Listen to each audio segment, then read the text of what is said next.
तो कल आप लोगों को हम लोग कल रिवर्सिंग मेथड्स देखे थे। उसमें हम लोग कल सिंगल फेज इंडक्शन मोटर का रिवर्सिंग मेथड्स देखे थे। तो हमारा सिंगल फेज मोटर में हमारे पास बहुत सारे टाइप्स थे जो आपको मैं दिखाया था, लेकिन आपको मैं कल ही क्लियर किया था कि हम दो ही टाइप्स में रिवर्सिंग मेथड्स देखने वाले हैं। एक हम लोग यूनिवर्सल मोटर का देखने वाले हैं और दूसरा हम लोग स्प्लिट फेज मोटर का देखने वाला है। ठीक है, तो यूनिवर्सल मोटर का कल आप लोग देखे थे, ये मैनुअल है। मैनुअल में भी हम लोग दो टाइप्स देखे थे, जिसमें एक टाइप में आर्मेचर को हम लोग क्या करेंगे, आर्मेचर में करंट को डायरेक्शन रोटेट कर चेंज करके हम लोग मोटर को रिवर्स में रोटेट करेंगे, और दूसरे में हम लोग फील्ड में मतलब दो अलग अलग फील्ड यूज़ करके हम लोग करेंगे। ठीक है, तो उसके बाद हम लोगों ने ऑटोमेटिक भी देखा था, लेकिन मैं ऑटोमेटिक में आपको सिर्फ फील्ड वाला दिखाया था, आर्मेचर वाला नहीं दिखाया था, क्योंकि आर्मेचर वाले का जो कंस्ट्रक्शन होगा वो सिमिलर टू आपका फील्ड वाला होगा, तो मैं आपको आर्मेचर वाला नहीं दिखाया था। ठीक है, तो उसके बाद हम लोगों को क्या देखना था, plug reversing of capacitor start Motors देखना था। ठीक है, तो कल मैं आपको बताया था कि कैपेसिटर स्टार्ट मोटर्स, कल मैं आपको बोला था split phase in the Motors. ठीक है, तो एक मिनट, तो देखिए कल हम लोग क्या देखे थे, आपको मैं बताया था स्प्लिट फेज मोटर्स। ठीक है, तो स्प्लिट फेज मोटर्स क्या होते हैं, आपका सिंगल फेज मोटर्स में ये भी एक टाइप है।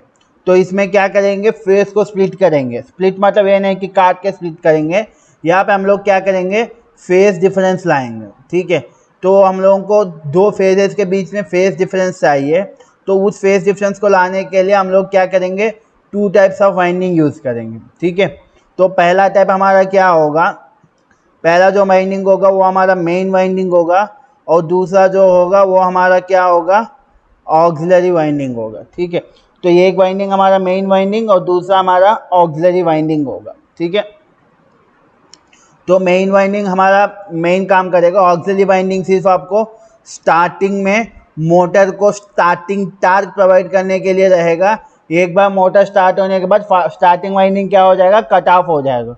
वो कट ऑफ होता है या नहीं होता है वो डिपेंड होता है। ठीक है, तो इसमें बहुत सारे टाइप्स थे, तो मैं को पीछे जा रहा हूँ, तो ये आपका डिफरेंट टाइप्स थे, अभी आपको स्क्रीन पे आएगा। तो इन सारे टाइप्स में हम लोग देखेंगे, तो स्प्लिट फेज मोटर में हमारे पास तीन टाइप्स है। पहला वाला स्प्लिट फेज टाइप ये स्टैंडर्ड है, ये जो है ये स्टैंडर्ड स्प्लिट फेज है। ठीक है, और दूसरा हमारा शेडेड पोल है, तो तीसरा हमारा रिलक्टेंस है। तो ये सॉरी ये इसमें हमारा दो टाइप्स और रहेंगे, दो क्या तीन भी मान सकते हो।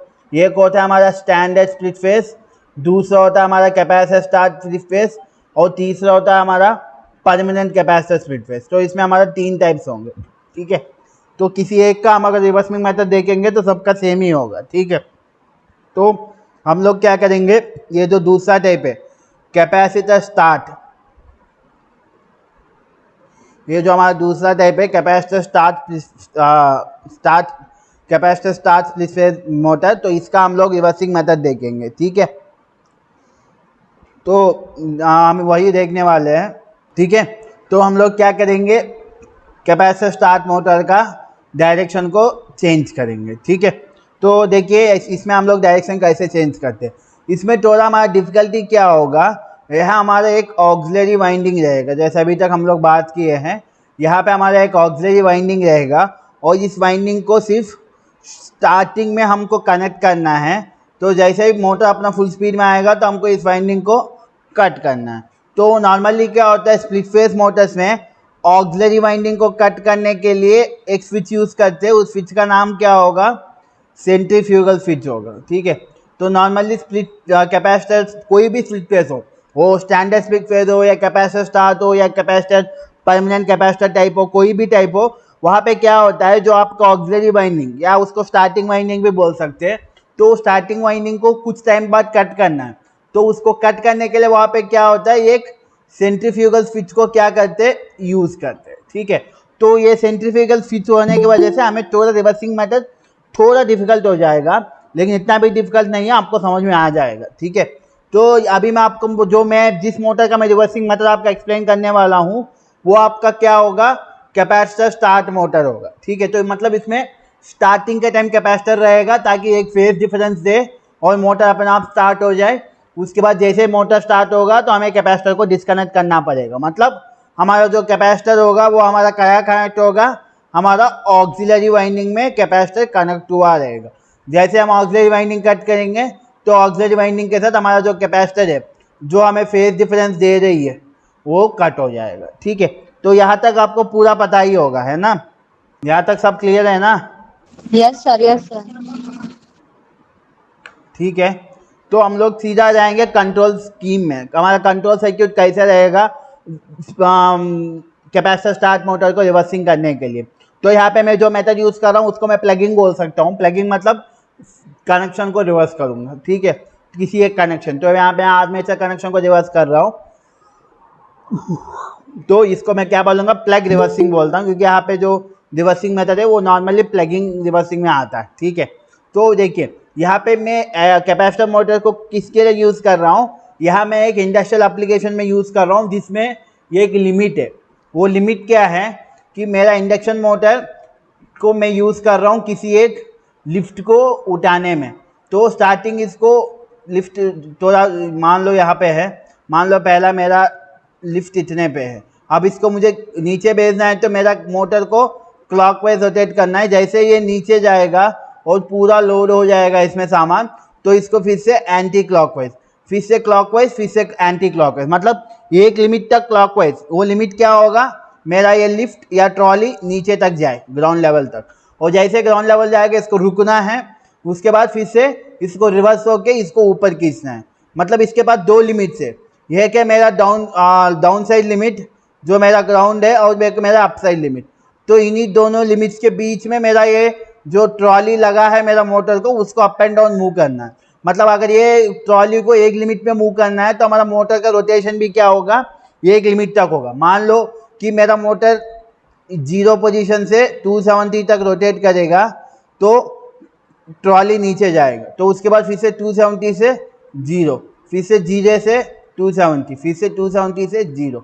तो यहाँ पे मेरा दो लिमिट है, एक मेरा 0 है, दूसरा मेरा 270 है। ठीक है, तो इन्हीं दो लिमिट्स के बीच में मुझे मेरा मोटर को रोटेट करना है। ठीक है, तो मैं कंट्रोल उसी एप्लीकेशन के लिए मैं कंट्रोल सर्किट बनाया हूँ। ठीक है, तो लिमिट समझ में आ गया ना? समझ में आ गया? ठीक है, तो अब हम लोग देखेंगे। तो मान लो स्टार्टिंग में मेरा लिफ्ट नीचे है, तो अब इसको मुझे ऊपर खींचना है। तो मान लो मैं क्या कर रहा हूँ, स्टार्टिंग में मुझे इसको ऊपर लाना है, तो मैं आया हूँ अप बटन को प्रेस किया हूँ। ठीक है, तो जैसे मैं अप बटन को प्रेस किया हूँ, यहाँ पे बटन मेरा क्लोज होते रहेगा और बैकग्राउंड में यहाँ पे बटन ओपन होगा। तो जैसे यहाँ पे कनेक्शन होगा, यहाँ पे ये कनेक्शन ब्रेक होगा, तो मेरा जो डी कॉन्टैक्टर है, जिसको डाउन कॉन्टैक्टर बोल सकते हैं, तो डी कॉन्टैक्टर को कोई सप्लाई नहीं मिलेगा क्योंकि यहाँ पे ओपन है, और यहाँ पे मेरा ये कॉन्टैक्टर को क्या होगा, सप्लाई मिलेगा। तो जैसे मेरा ये कॉन्टैक्टर को सप्लाई मिलेगा, सॉरी ये नहीं, यू कॉन्टैक्टर, तो जैसे मेरा यू कॉन्टैक्टर को सप्लाई मिलेगा, मेरा यू कॉन्टैक्टर क्या करेगा, जितने भी यू नाम के स्विच है सबको क्लोज करेगा। तो यहाँ पे U1 और U2 को क्लोज करेगा और यहाँ पे U3 को क्लोज करेगा। ठीक है, तो जैसे U1 और U2 क्लोज हुआ तो ये मेरा मेन वाइंडिंग के ऊपर स्विचेस है, तो सप्लाई क्या होगा, U1 से होते हुए मेरा मेन वाइंडिंग से होते हुए U2 से होते हुए न्यूट्रल जाएगा। तो स्टार्टिंग में मेरा मेन वाइंडिंग में करंट का डायरेक्शन क्या है, इधर साइड है। ठीक है, तो उसके बाद यहाँ पे U3 बंद हुआ। तो भाई U3 क्यों बंद हुआ, क्योंकि अभी अभी मैं मोटर को स्टार्ट कर रहा हूँ, तो मुझे स्टार्टिंग में क्या चाहिए, ऑक्सिलरी वाइंडिंग चाहिए। ठीक है, तो करंट क्या होगा, U3 से होते हुए ऑक्सिलरी वाइंडिंग से होते हुए, और अभी मोटर का स्पीड 0 RPM है, स्टार्टिंग में है मोटर। तो मेरा सेंट्रीफ्यूगल स्विच यहाँ पे जो है, यहाँ पे दो कनेक्शन है, या B पॉइंट पे और A पॉइंट पे। तो ये स्विच क्या होगा, क्लोज पोजीशन में रहेगा। अभी जो आपको पोजीशन दिख रहा है वो उसका क्लोज पोजीशन है। तो क्या होगा, करंट ऑक्सिलरी वाइंडिंग से होते हुए, कैपेसिटर से होते हुए, सेंट्रीफ्यूगल स्विच से होते हुए जाना है, लेकिन अभी यहाँ पे R2 बंद है। ठीक है, तो देखिए क्या होता है। ठीक है, यहाँ पे R2 बंद है, ये मत सोचिए कि R2 बंद है। ठीक है, तो देखिए जब मैं इसको प्रेस किया हूँ, यू कॉन्टैक्टर का सप्लाई मिला और मेरा U1 U2 बंद हुआ और U3 बंद हुआ। जैसे U3 बंद हुआ, करंट क्या हुआ, पहले रिले को जाएगा। ठीक है, रिले को यहाँ पे देखिए सेंट्रीफ्यूगल स्विच मेरा बंद है क्योंकि मेरा मोटर का स्पीड अभी 0 RPM है, स्टार्टिंग कंडीशन है। तो ये स्विच बंद है, तो करंट क्या होगा, रिले, ये मेरा रिले है, ठीक है, ये मेरा एक रिले है, ठीक है।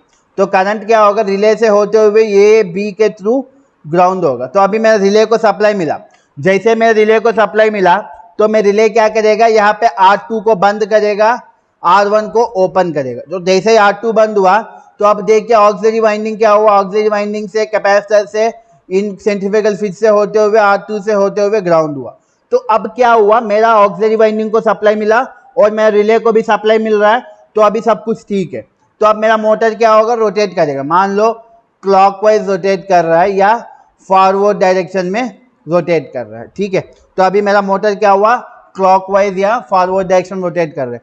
तो धीरे धीरे मोटर घूम रहा है, और जैसे मोटर अपना स्पीड पिकअप किया, तो आपको पता है ऑक्सिलरी वाइंडिंग सिर्फ स्टार्टिंग में रहना चाहिए, तो मोटर अब अपना स्पीड पिकअप कर लिया।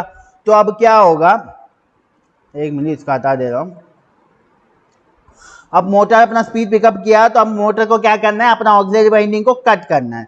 तो अब मोटर क्या करेगा, अपना सेंट्रीफ्यूगल स्विच जो यहाँ पे इनको ओपन कर देगा, मतलब ये वाला कनेक्शन ब्रेक हो जाएगा, ये वाला कनेक्शन ब्रेक हो जाएगा। तो अब यहाँ देखिए, यहाँ पे ये कनेक्शन पूरा ब्रेक हो गया, मतलब ये एरो मार्क यहाँ पे टच नहीं होगा और ये एरो मार्क यहाँ पे टच नहीं होगा, ठीक है। तो ये पूरा कनेक्शन ब्रेक हो गया। तो अब आप देख सकते हैं, अब मेरा ऑक्सिलरी, बल्कि U2 या U3 यहाँ पे बंद है, तो ऑक्सिलरी वाइंडिंग को कैपेसिटर के थ्रू जाने का मौका ही नहीं है, क्योंकि रिले ने क्या किया, R1 को खोल दिया और यहाँ पे सेंट्रीफ्यूगल स्विच खुल गया। अब ये कैपेसिटर का कनेक्शन ओपन हो गया, मतलब ये पूरा वाइंडिंग क्या हो गया, ओपन हो गया। तो अब मेरा क्या होगा, करंट इधर से रेसिस्टर से होते हुए जाएगा। तो मतलब मेरा अब क्या हुआ, ऑक्सिलरी वाइंडिंग कट गया और ऑक्सिलरी वाइंडिंग की जगह क्या आ गया, ये रेजिस्टेंस आ गया। तो अब जो भी मोटर टार्क प्रोड्यूस कर रहा है, वो टार्क किसके वजह से आ रहा होगा, सिर्फ और सिर्फ मेन वाइंडिंग के वजह से आ रहा होगा, क्योंकि मेरा ऑक्सिलरी वाइंडिंग तो कट गया, ठीक है। लेकिन रिले बंद नहीं होगा, क्योंकि देखिए रिले ने क्या किया, अपना R2 को बंद करके रखा। तो अभी भी रिले को कोई दिक्कत नहीं, रिले को देखिए यहाँ से होते हुए यहाँ पे सेंट्रीफ्यूगल स्विच खुला है, लेकिन R2 तो सेंट्रीफ्यूगल स्विच के नीचे है, तो R2 से इसको सप्लाई भी मिल रहा होगा, ठीक है। तो यहाँ तक समझ में आया, फिर से रिपीट करना है? यस सर, एक बार और रिपीट कर दीजिए सर। ठीक है, तो चलिए एक बार और रिपीट कर देता हूँ। तो भाई अभी आपको जो स्क्रीन पे दिख रहा है वो आपका क्या है, कंट्रोल सर्किट है, ठीक है। अभी आपको जो स्क्रीन पे दिख रहा है ये आपका कंट्रोल सर्किट है। तो यहाँ पे मुझे क्या करना है, मोटर को दो लिमिट्स के बीच में रोटेट करना है। मोटर को क्या करना है, 0 डिग्री से लेके 270 डिग्रीज तक रोटेट करना है। जैसे ही वो 270 रीच हुआ तो 270 से फिर से इसको उल्टा जाना है, फिर से आगे होते हुए 270, फिर से उल्टा होते हुए 0, फिर से आगे होते हुए 270, उल्टा होते हुए 0। तो ऐसा मोटर को दो लिमिट्स के बीच में ऑपरेट करना है। तो जब आगे जा रहा है मतलब मोटर अपना जो लोड है उसको ऊपर खींच रहा होगा, और जब रिवर्स जा रहा है तो उसको नीचे ले जा रहा होगा, ठीक है। तो स्टार्टिंग में मुझे क्या करना है, मोटर को अप करना है, मतलब मेरा अप। तो मैं क्या कर रहा हूँ, यहाँ पे अप बटन को प्रेस कर रहा हूँ, ठीक है। तो जैसे ही मैं अप बटन प्रेस किया हूँ तो यहाँ पे ये बंद होगा, साथों साथ ये क्या करेगा, बैकग्राउंड में यहाँ पे सर्किट को ब्रेक कर देगा। तो जैसे मैं अप बटन प्रेस किया हूँ तो डी को तो सप्लाई नहीं मिलेगा और यू को क्या हुआ, सप्लाई मिलेगा। तो जैसे यू मतलब अप कॉन्टैक्टर को सप्लाई मिलेगा, जितने भी यू नाम के स्विच है वो सब बंद होंगे। तो यहाँ पे आपका U1 बंद होगा, यहाँ पे आपका U2 और यहाँ पे आपका U3 बंद होगा। जैसे U1 और U2 बंद हुआ, करंट क्या होगा, U1 से होते हुए मेन वाइंडिंग को जाके उसके बाद U2 से होते हुए रिटर्न जाएगा। मतलब अब मेरा मेन वाइंडिंग में करंट का करेक्ट डायरेक्शन क्या था, इधर, ठीक है। और जैसे U3 बंद हुआ तो आप देखिए अभी मेरा स्टार्टिंग में है मोटर, तो स्टार्टिंग में मोटर का स्पीड 0 RPM है। तो जब मोटर का स्पीड 0 RPM है तो यहाँ पे आपको बी और ए नाम का दो पॉइंट्स दिख रहे होंगे, और इन पॉइंट्स के सामने एरो मार्क्स दिख रहे होंगे यहाँ पे, ठीक है। तो ये एरो मार्क्स क्या है, आपका सेंट्रीफ्यूगल स्विच है। तो अभी सेंट्रीफ्यूगल स्विच बंद है, तो अब क्या होगा, जैसे U3 बंद हुआ तो U3 से होते हुए रिले से होते हुए, अभी स्टार्टिंग में रिले का R2 ओपन रहेगा, R1 क्लोज रहेगा। तो करंट क्या होगा, रिले से होते हुए ये बी से होते हुए न्यूट्रल को जाएगा। तो स्टार्टिंग में करंट मेरा रिले को मिल रहा है, तो रिले क्या होगा, ऑन होगा।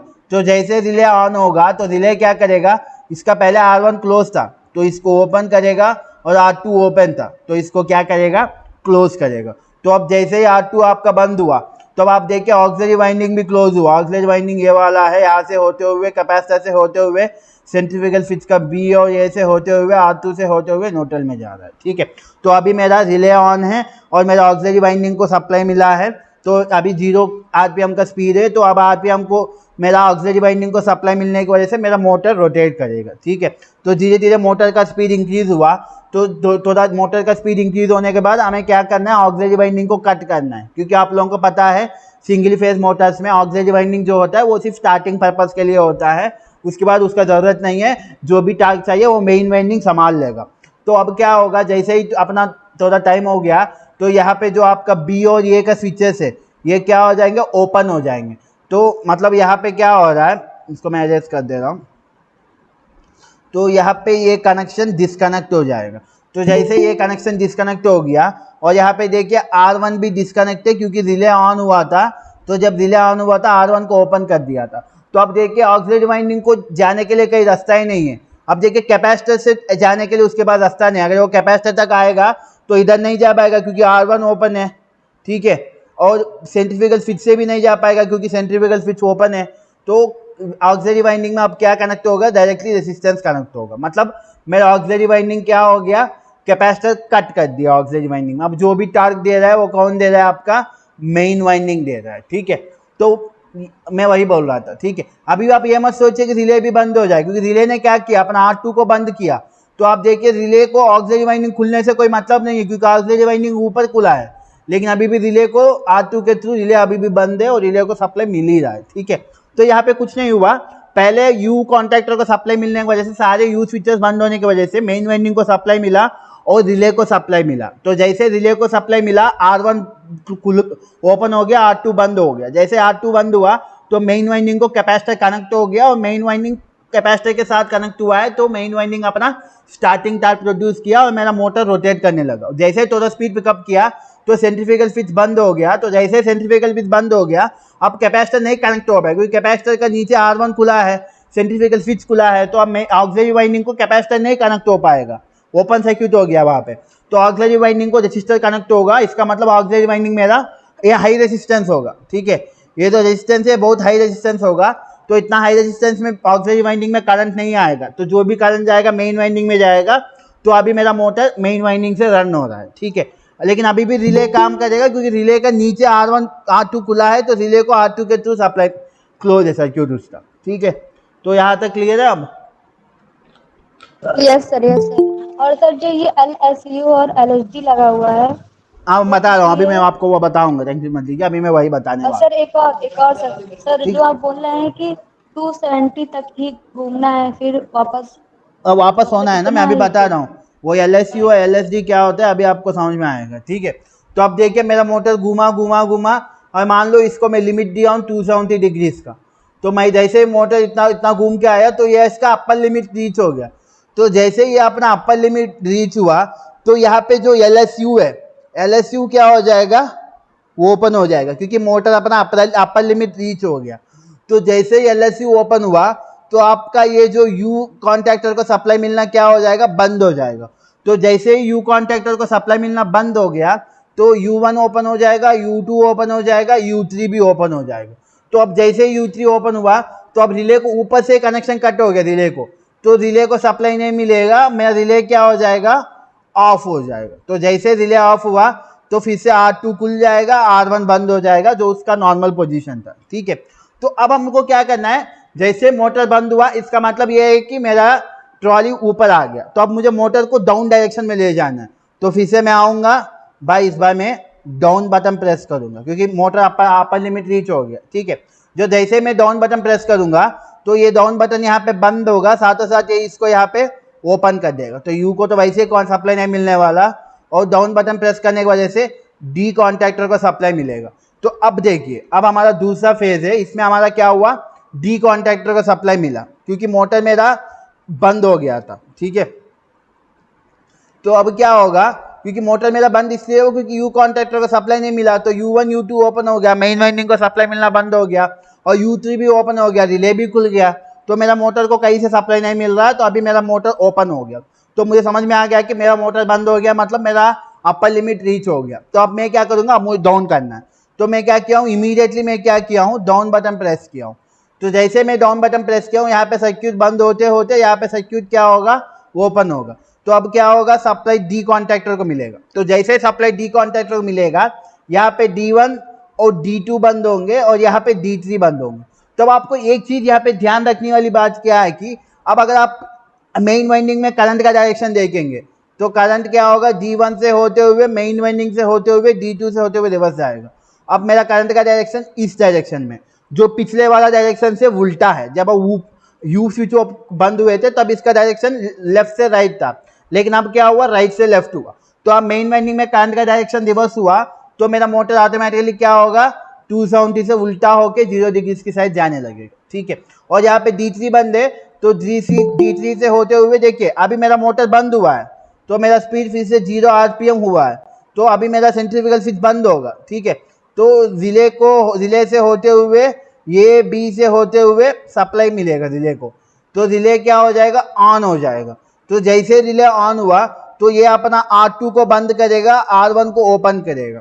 तो जैसे ही R2 बंद हुआ तो अब आप देखिए फिर से ऑक्सिलरी वाइंडिंग कैपेसिटर के थ्रू, सेंट्रीफ्यूगल स्विच के थ्रू, R2 के थ्रू ग्राउंड हुआ। तो ऑक्सिलरी वाइंडिंग को सप्लाई मिला विथ कैपेसिटर, तो मेरा मोटर क्या होगा, रन धीरे धीरे स्पीड इंक्रीज करेगा, इंक्रीज करेगा। और जैसे इसका अपना लिमिट रीच हुआ तो फिर से क्या होगा, याद है दे रहा हूँ, ठीक है, फिर से क्या होगा, सेंट्रीफ्यूगल स्विच यहाँ पे खुल जाएगा। तो जैसे ही सेंट्रीफ्यूगल स्विच खुल गया तो कैपेसिटर कट हो जाएगा मेन वाइंडिंग से, क्योंकि सप्लाई ऐसा आते हुए कैपेसिटर तक आने के बाद ना तो इधर जा पाएगा क्योंकि R1 ओपन हो गया, और ना तो इधर जा पाएगा क्योंकि यहाँ से पूरा सेंट्रीफ्यूगल का स्विच डिस्कनेक्ट हो गया। तो कैपेसिटर से ना जाते हुए करंट क्या होगा, ऑक्सिलरी वाइंडिंग के थ्रू, रेसिस्टर के थ्रू जाएगा। तो अब मेरा ऑक्सिलरी वाइंडिंग के सीरीज में हाई रेजिस्टेंस लगा, मतलब ऑक्सिलरी वाइंडिंग में करंट ही नहीं जाएगा क्योंकि ये जो रेजिस्टेंस है ये मेरा क्या है, हाई रेजिस्टेंस है। कहाँ है यार मेरा माउस, ये मेरा जो रेजिस्टेंस है हाई रेजिस्टेंस है। ठीक है, अभी भी मेरा रिले ऑन में रहेगा क्योंकि रिले अपना R2 को खोल के रखा, बंद करके रखा था। ठीक है, उसके बाद जैसे ही ये रोटेट करते हुए फिर से अपना 0 डिग्री पे आ गया, तो अब क्या होगा, इस बार LSD ऑपरेट करेगा और डी कॉन्टैक्टर को सप्लाई मिलना बंद होगा। तो D1, D2 और D3 खुल जाएंगे, तो मेन वाइंडिंग को सप्लाई खुल जाएगा, तो मोटर नहीं रोटेट करेगा और D3 खुलने की वजह से रिले भी क्या हो जाएगा, ऑफ हो जाएगा।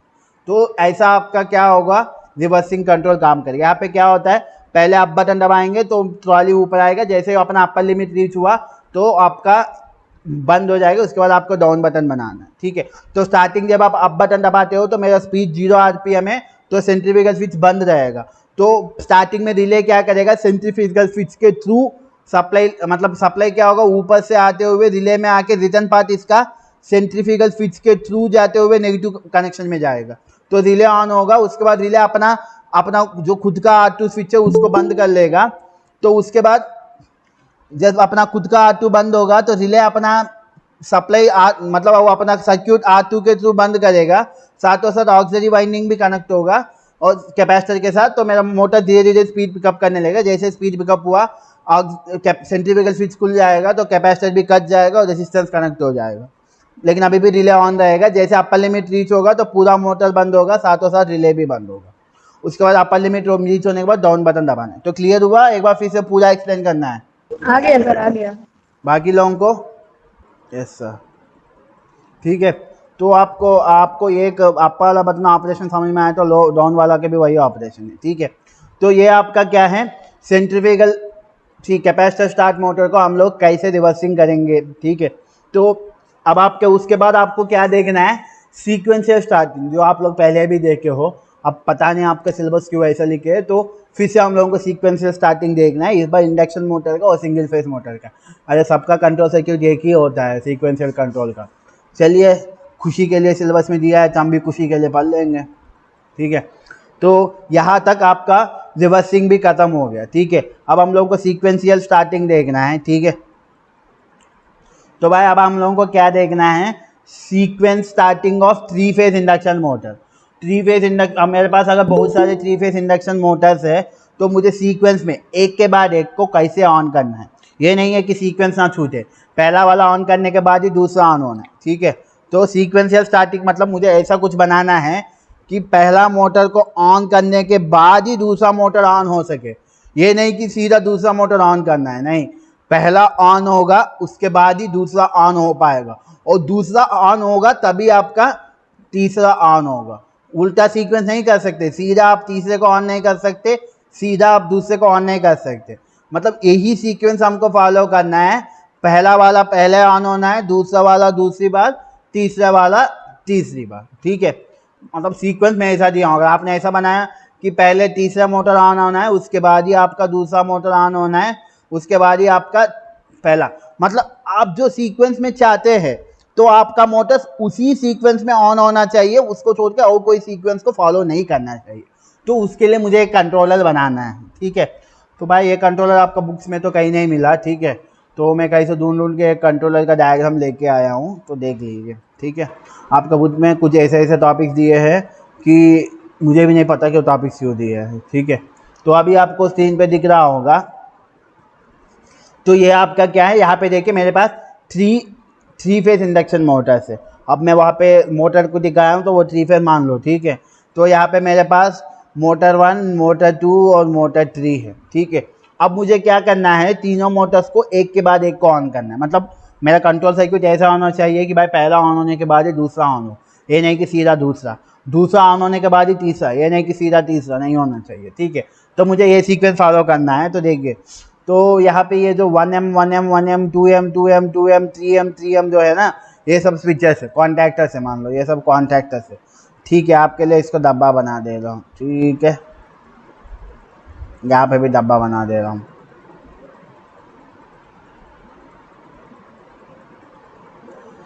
यहाँ पे भी एक डब्बा बनाएंगे, ठीक है। तो अब इसका कंट्रोल सर्किट यहाँ पे नीचे है, ठीक है। तो देखिए स्टार्टिंग में मैं आया हूँ, तो सबसे पहले मुझे पता है सीक्वेंशियल स्टार्टर है, तो सबसे पहले मुझे क्या करना है, पहला मोटर को स्टार्ट करना है, ठीक है। तो अब मैं पहला मोटर का बटन 1 को बस दबाया हूँ, तो सर्किट मेरा बंद हुआ, और यहाँ पे ये जो है ये एक स्विच है, ठीक है। तो ये जब 1 दबाऊँगा तभी ये 1 क्या करेगा, अपना 1M स्विच को क्लोज कर देगा, और बाद में अगर मैं इसको रिलीज़ भी करूँगा तो ये 1M स्विच क्या करेगा, इसको होल्ड करके रखेगा, ठीक है।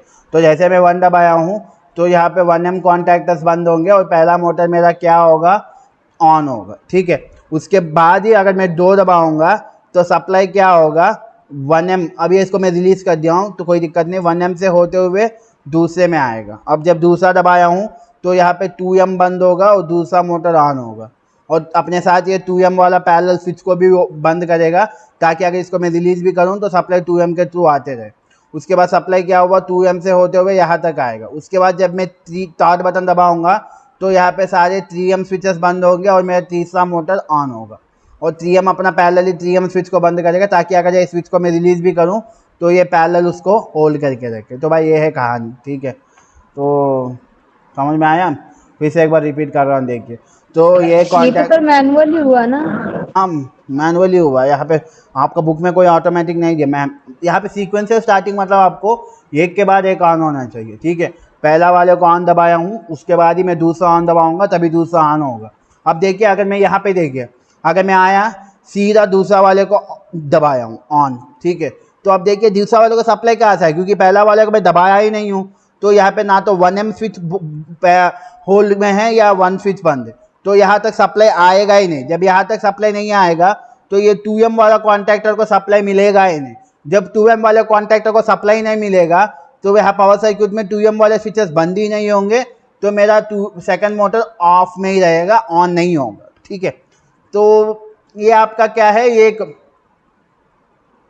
एक 3 फेज स्टार्टिंग ऑफ। देखिए यहाँ पे ये जो आपको यहाँ पे कुछ सिंबल्स वाला तेरा दिया था, ये आपका पुश बटन स्विच है, और ये आपका क्या है, आपका होल्डिंग कॉइल है इसके पैरेलली, और ये आपका कॉन्टैक्टर है, ठीक है। और ये आपका दूसरा स्विच है, और इसका होल्डिंग कॉइल है और इसका कॉन्टैक्टर है।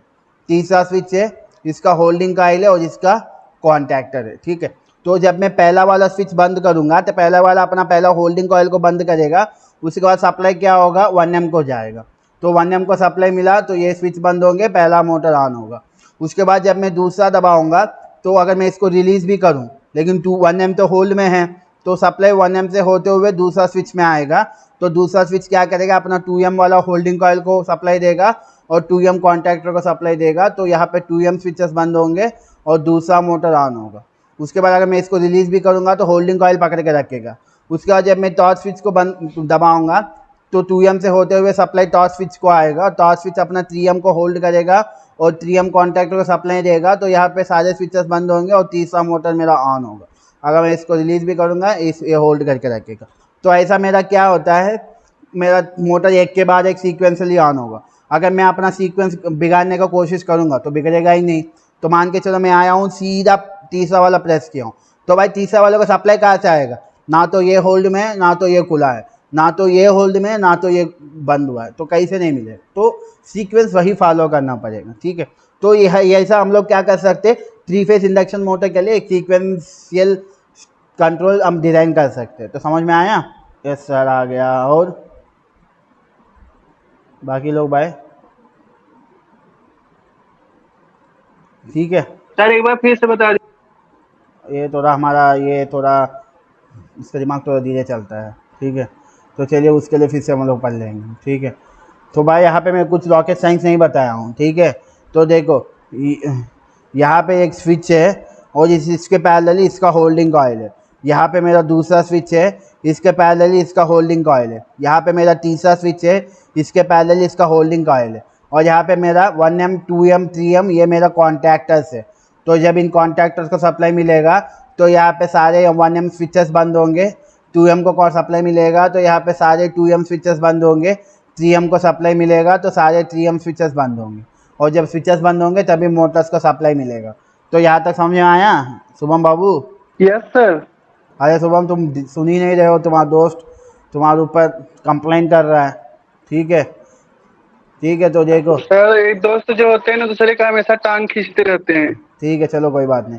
तो अब मैं क्या कर रहा हूँ, देखिए मुझे पहला स्विच को ही दबाना पड़ेगा। मान लो मैं आके सीधा दूसरा स्विच को प्रेस किया हूँ, ठीक है। तो दूसरा स्विच को प्रेस किया हूँ तो भाई दूसरा स्विच को सप्लाई कहाँ से आएगा? ना तो पहला स्विच बंद है, ना तो इसका होल्डिंग कॉइल बंद है, तो दूसरा स्विच को कहीं से सप्लाई नहीं मिलने वाला, ठीक है। तो अब सही सही से देखेंगे। अब सही सही से मैं क्या किया हूँ, मैं आया हूँ पहला बटन को प्रेस किया हूँ, ठीक है। तो पहला बटन को प्रेस किया हूँ तो सप्लाई क्या होगा, पहले बटन से होते हुए 1M कॉन्टैक्टर को जाएगा। तो 1M कॉन्टैक्टर क्या करेगा, पावर सर्किट में सारे 1M स्विचेस को बंद करेगा, साथों साथ पहला स्विच के पैरेलली 1M स्विच को बंद करेगा ताकि ये इसको होल्डिंग करे। उसके बाद अगर मैं 1M स्विच को रिलीज भी कर दूंगा, अगर ये खुल भी जाएगा, इसके पैरेलली 1M बंद है, तो सप्लाई क्या होगा, 1M से 1 कॉन्टैक्टर को मिलता रहेगा और मेरे मोटर का यहाँ स्विचेस बंद ही रहेंगे और मेरा मोटर यहाँ पे ऑन ही रहेगा, ठीक है। उसके बाद अगर मैं आके दूसरा स्विच प्रेस करूँगा तो दूसरा स्विच को आराम से सप्लाई मिलेगा, क्योंकि ऑलरेडी 1M के थ्रू सप्लाई जा रहा है। तो वही सप्लाई क्या होगा, दूसरा स्विच से होते हुए 2M कॉन्टैक्टर को आएगा। तो जैसे ही 2M कॉन्टैक्टर को सप्लाई मिला तो यहाँ पे सारे 2M स्विचेस बंद होंगे और साथ ही साथ 2 स्विच के पैरेलली 2M स्विच भी बंद होगा। अगर मैं 2 स्विच को रिलीज भी करूँगा, 2M स्विच क्या करेगा, उसको होल्ड प्रोवाइड करेगा, ठीक है। तो उसके बाद जब मैं तीसरा स्विच प्रेस करूँगा तो ऑलरेडी 2M से होते हुए दूसरा कॉन्टैक्टर को सप्लाई जा रहा है, तो वही सप्लाई क्या होगा, 3M से होते हुए तीसरा कॉन्टैक्टर को आएगा। तो जब 3M को सप्लाई मिलेगा तो सारे 3M बंद होंगे और तीसरा मोटर भी आपका क्या होगा, ऑन होगा, ठीक है। और अगर मैं और ये यहाँ पे स्विचेस को बंद करने के साथ साथ पैरेलली 3M स्विच को भी बंद करेगा ताकि ये इसको होल्ड करे, ठीक है। तो सीक्वेंस यही होना चाहिए। अगर हमारा शुभम ने क्या किया, क्लास नहीं सुना, बीच में आया और आके तीसरा स्विच प्रेस किया, पहला दूसरा नहीं दबाया, तो जब आप वो शुभम आया तीसरा स्विच दबाया तो तीसरा स्विच को सप्लाई नहीं मिलेगा, क्योंकि ना तो यहाँ पे कुछ बंद है ना तो यहाँ पे कुछ बंद है, तो यहाँ सप्लाई नहीं मिलेगा और आपका मोटर ऑन ही नहीं होगा, ठीक है। तो एक के बाद एक ही ऑन होगा, ठीक है। तो सब समझ में आया? यस सर, आ गया। ठीक है। तो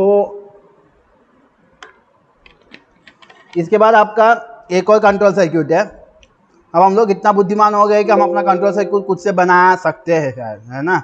तो मैं क्या कर रहा हूँ, एक और स्लाइड बना रहा हूँ, ठीक है। अब भाई आप लोग सीक्वेंस, स्लाइड का नाम है starting of single phase motor, ठीक है। तो फॉन्ट भी इसका ठीक कर लेंगे,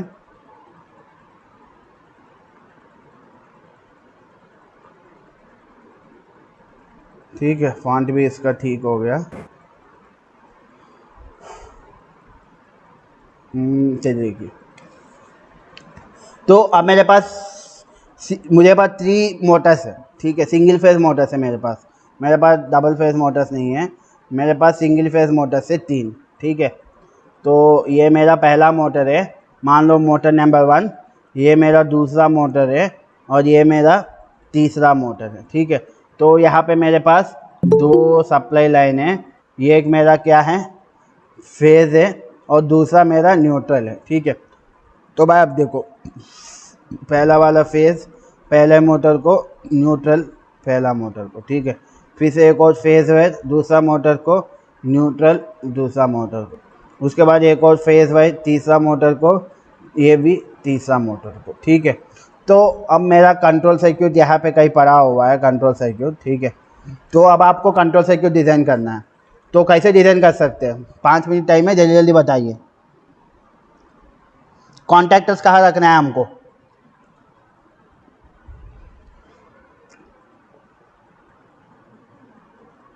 सर जैसे लास्ट टाइम किए थे वैसे इस बार भी करेंगे। हाँ देखो, मैं क्या करूँगा, यहाँ पे एक कॉन्टैक्टर रखूँगा, तो भाई इसका नाम मैं रखा हूँ 1M। यहाँ पे एक और स्विच रखा हूँ, इसका नाम मैं रखा हूँ 2M। यहाँ पे एक और स्विच रखा हूँ, या इसका नाम रखा हूँ 3M, ठीक है। अब मैं कंट्रोल सर्किट यहाँ पे डाल रहा हूँ, ठीक है। फेज और न्यूट्रल कंट्रोल सर्किट मैं इधर राइट साइड डाल रहा हूँ, ठीक है। रुकिए, अरे यार पूरा हट गया क्या, सेट। तो फिर से जल्दी जल्दी ड्रा करने दीजिए। फेज है, न्यूट्रल है, पहला मोटर है, दूसरा मोटर है, ये मेरा तीसरा मोटर है, ठीक है। तो मैं एक स्विच यहाँ पे रखा हूँ पहला मोटर के पास, इस स्विच का नाम मैं रखा हूँ, मैं 1S रखूँगा, ठीक है। इस स्विच के पास मैं रखा हूँ 2S और इस स्विच के नाम मैं रखा हूँ 3S, ठीक है। अब मेरा यहाँ पे कंट्रोल सर्किट में बना रहा हूँ, ठीक है। तो यहाँ पे मेरा फेज़ है, न्यूट्रल है, तो पहला कंट्रोल सर्किट ऐसा रहेगा। तो पहला सर्किट से सप्लाई किसको जाएगा? पहला कॉन्टैक्टर 1S को। दूसरे से सप्लाई किसको जाएगा? ऐसा ही जाएगा, ये का सही है? नहीं सर ऐसे नहीं जाएगा, नहीं तो डायरेक्ट ही हो जाएगा सर। डायरेक्ट ही हो जाएगा ना, तो मुझे अभी बनाना नहीं आया। तो देखिए, ये फेज़ है, ये न्यूट्रल है, ठीक है। तो पहले वाले का फेज़ ले आएंगे, ठीक है। मान लो फेज़ और न्यूट्रल दोनों लेके आया हूँ, ठीक है। तो फेज़ और न्यूट्रल दोनों लेके आया हूँ। यहाँ पे मैं क्या कर रहा हूँ, ये एक स्विच रख रहा हूँ, स्विच 1, और इस स्विच के पैरेलली मैं क्या कर रहा हूँ, ये एक होल्डिंग कॉइल रख रहा हूँ, ठीक है। उसके बाद इन दोनों को मिला के मैं अपना पहला कॉन्टैक्टर 1S को दूंगा, ठीक है। और दूसरा है मेरे पास, दूसरा यहाँ से नहीं आएगा ना, ये गलत है, दूसरा यहाँ से आएगा, ठीक है। दूसरा यहाँ से एक सप्लाई लूँगा और यहाँ पे मैं क्या करूँगा, अपना दूसरा स्विच और दूसरा स्विच के पैरेलली दूसरा कॉन्टैक्टर, और इन दोनों से सप्लाई मेरा कहाँ जाएगा, ठीक है, मेरा 2S कॉन्टैक्टर जाएगा। उसके बाद यहाँ मान लो 2 ही मोटर है, ठीक है। 2 आपको 2 आता है तो 3 ऑटोमेटिकली आएगा। मान लो मेरे पास 2 ही मोटर, इसको हटा दो, ठीक है। तो अब ये वाला सर्किट सही है? यस सर अब सही है। अब देखिए, पहले मैं आया हूँ, पहला बटन प्रेस किया हूँ, तो जैसे मैं पहला बटन प्रेस किया हूँ, सप्लाई मेरा 1S कॉन्टैक्टर को जाएगा। तो जब 1S कॉन्टैक्टर को जाएगा, 1S क्या करेगा, स्विच के पैरेलली जो होल्डिंग सर्किट है उसको बंद करेगा, साथों साथ मेन सर्किट में 1S स्विच को बंद करेगा। तो मेरा पहला मोटर ऑन होगा। उसके बाद जब मैं आपको सेकंड बटन प्रेस करूँगा, तो जब आपका सेकंड बटन प्रेस करूँगा तो ऑलरेडी सप्लाई 1S को जा रहा है, तो वही सप्लाई 2S स्विच को आएगा। 2S स्विच से होते हुए मेरा 2S कॉन्टैक्टर को जाएगा। तो 2S कॉन्टैक्टर क्या करेगा, पावर सर्किट में 2S स्विच को बंद करेगा, साथों साथ सेकंड स्विच के पैरेलली उसका होल्डिंग कॉइल को बंद करेगा। तो सही है, ये सर्किट सही है। अगर शुभम आया फिर से, क्योंकि शुभम सुनता नहीं है, तो आया सीधा दूसरा बटन को प्रेस किया, ऑलरेडी मेरे यहाँ पे कुछ भी बंद नहीं है, ना तो पहला स्विच बंद है, ना तो 1S बंद है। तो यहाँ पे सप्लाई नहीं मिल रहा है, तो सेकंड स्विच दबाने से कोई फ़ायदा नहीं, क्योंकि 2S को सप्लाई नहीं मिलेगा, ठीक है। तो ऐसा हम लोग सिंगल फेज का डिज़ाइन कर सकते हैं। तो मैं इसलिए नहीं बनाया हूँ उसका स्लाइड, क्योंकि आपको खुद से ही ऐसा बनाना आना चाहिए, क्योंकि लगभग आधा सेकंड यूनिट ख़त्म हो गया, तो आपको अभी तक इतने कंट्रोल सर्किट्स देखे हैं, तो आपको इतना आइडिया आ गया होगा।